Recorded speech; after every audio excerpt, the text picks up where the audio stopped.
Hemm bżonn li pajjiżna jara fl-opportunitajiet biex iservi ta' pont strateġiku bejn ir-riżorsi li l-Afrika hemonija bihom u l-opportunitajiet ta' suq kbir u ħieles li tipprovdi l-Ewropa. Hekk qal il-kap tal-Oppożizzjoni u tal-Partit Nazzjonalista Adrien Delija waqt laqgħa li kellu mal-President tar-Repubblika tal-Ghana Nana Addo Dangwa Akufo-Addo fil-Palazz ta' San Anton.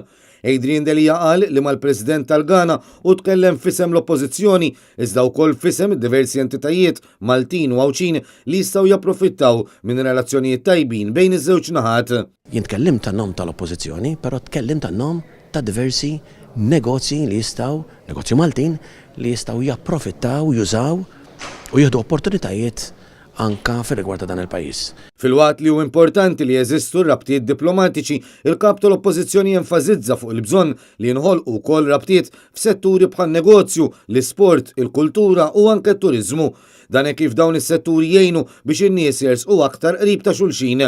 Tenna li Malta tista' sservi bħala pont fi żmien fejn wieħed qed ifittex ir-riżorsi mill-pajjiżi Afrikani biex jiżviluppahom aktar fl-ambjent Ewropew. Naħseb li hemm ħafna x'jista' jsir għax Malta tista' sservi ta' pont bejn dak li huwa il-materja prima, dak li huma r-riżorsi li l-Afrika hija monija bihom u l-opportunitajiet ta' suq kbir ħieles ta' miljuni fl-Ewropa u Malta qiegħda preċiż fil-punt li jista' jkun il-pont ta' dawn l-opportunitajiet. Minnaħa tiegħu il-President tal-Ghana qabel mal-ħsieb espress mill-kap tal-Oppożizzjoni fejn qal li d-delegazzjoni li akkumpanjatu kienet f'pajjiżna propju biex kun assigurat li jinbnew dawn ir-relazzjonijiet bejn iż-żewġ naħat. Fuq l-istess temi kienet il-laqa li l-President Akufo-Addo kellu mal-President ta' Malta Mary Louise Coleiro Preca. Fil-palazz tal-President fil-Belt, iż-żewġ mexxejja l-ewwel kellhom laqa bejniethom qabel ma ġew akkumpanjati mid-delegazzjonijiet rispettivi. Il-President Coleiro Preca qalet li din kienet laqa storika minna nfisha li ssaħħaħ il-momentum li beda bis-sjara tagħha fil-Ghana ftit ta' snin ilu. Itenniet l-impenn li jissaħħaħ is-settur soċjo-ekonomiku.